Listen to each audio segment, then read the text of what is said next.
इस एक्सप्लेनर में हम एक ऐसी दिलचस्प कहानी की बात करेंगे जहां असल जंग जमीन पर नहीं बल्कि स्टोरी टेलिंग और इतिहास के पन्नों पर लड़ी जा रही है। सोचिए, भारत के मुगल साम्राज्य के उस समृद्ध इतिहास को आज बिल्कुल एक नई स्क्रिप्ट दी जा रही है। चलिए इसकी गहराई में चलते हैं। इस बदलते हुए नैरेटिव को समझने के लिए हमारी सोर्स सामग्री में डेविड रेमनिक का ये बेहद दमदार कोट दिया गया है। ये साफ बताता है कि कैसे किसी भी आधुनिक राजनीतिक एजेंडे को आगे बढ़ाने के लिए एक काल्पनिक अतीत यानी एक इमेजिन्ड पास्ट की जरूरत होती है। स्टोरी टेलिंग का ये तरीका सीधे तौर पर राजनीति से जुड़ा हुआ है। तो पहला हिस्सा है मुगल नैरेटिव को मिटाना। सोर्स डिटेल में समझाता है कि आज कैसे एक पूरे दौर को आम यादों से मिटाने की कोशिश हो रही है। दावा किया जा रहा है कि भारत ने 1200 साल की गुलामी झेली, स्कूल सिलेबस से हिस्ट्री हटाना, टूरिज्म ब्रोशर से ताजमहल का गायब होना और आराम बाग से लेके इलाहाबाद तक के नाम बदलना, ये सब इसी नई स्टोरी टेलिंग का हिस्सा है, जहां एक डार्क एज दिखाने की कोशिश है। अब यहाँ सच्चाई और आज बनाए जा रहे पॉलिटिकल मिथ के बीच का फर्क देखते हैं। एक तरफ इस दौर को सदियों की गुलामी बताया जा रहा है, जबकि हिस्टोरिकल रिकॉर्ड्स साफ बताते हैं कि 16वीं से 18वीं शताब्दी के बीच इन्हीं शासकों ने साउथ एशिया को एकजुट करके उस वक्त दुनिया का सबसे अमीर राज्य बनाया था। फर्क बिल्कुल साफ है ना? आगे बढ़ते हैं भाग 2 पर, एक मिली-जुली ऐतिहासिक कहानी। अगर ध्यान से देखें तो आज के आधुनिक भारत के रोजमर्रा की जिंदगी को उस समृद्ध मिली-जुली संस्कृति के बिना पहचाना ही नहीं जा सकता।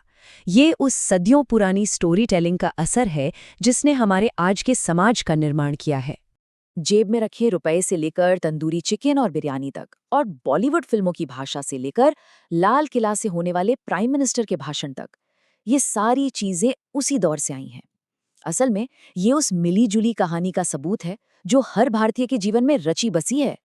और हाँ, ये कल्चरल फ्यूजन ऐसे ही अचानक नहीं हो गया था। ये बड़ा ही सोचे समझे तरीके से किया गया था।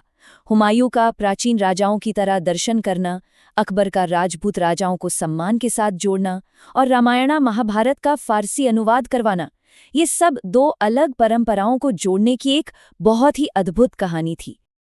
अब आते हैं भाग 3 पर, संत सम्राट आलमगीर। इस पूरी ऐतिहासिक स्क्रिप्ट के सबसे कंट्रोवर्शियल किरदार हैं सम्राट आलमगीर, जिन्हें दुनिया औरंगजेब के नाम से जानती है। आज उन्हें एक कट्टर और जालिम शासक की तरह पेश किया जाता है, लेकिन हैरानी की बात यह है कि उनके जीवन काल में और मृत्यु के दशकों बाद तक आम जनता उन्हें एक जीवित संत या जिंदा पीर मानती थी। सोर्सेज हमें एक बिल्कुल अलग ही तस्वीर दिखाते हैं।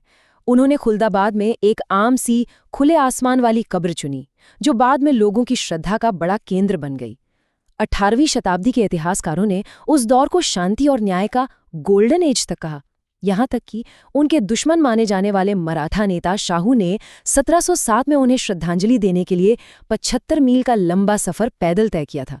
सोचिए, कहानी कितनी अलग थी। चलिए देखते हैं भाग 4, इतिहास की नई स्क्रिप्ट। तो हमारी इस स्टोरी टेलिंग में ट्विस्ट कहाँ से आया? ये कहानी रातों रात नहीं बदली, बल्कि इसे सिस्टमैटिक तरीके से बदला गया।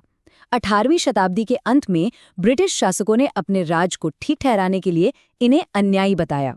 फिर 1880s में शुरुआती राष्ट्रवादियों ने इस इतिहास को ब्लैक एंड व्हाइट किस्से में बदल दिया, और उसके बाद 1905 के बंगाल विभाजन से उपजी राजनीतिक बेचैनी ने इस स्क्रिप्ट को पूरी तरह बदल कर रख दिया।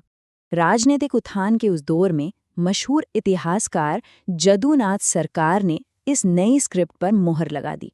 उन्होंने लिखा कि इन दो समुदायों के बीच कोई मिलन असंभव था।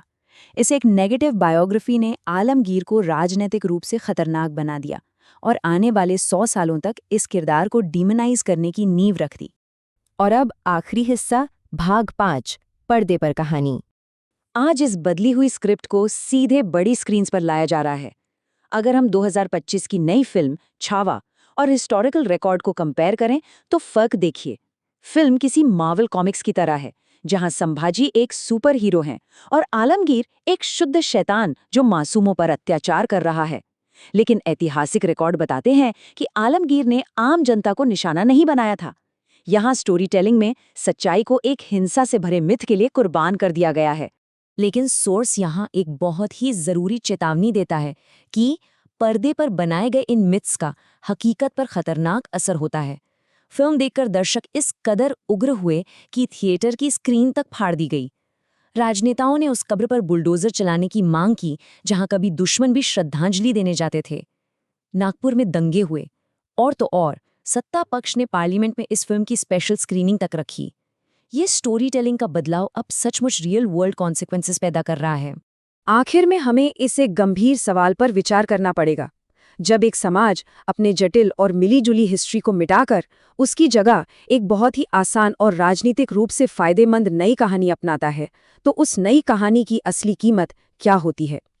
एक काल्पनिक अतीत के सहारे जीने का अंजाम आने वाली पीढ़ियों को किस रूप में चुकाना पड़ेगा?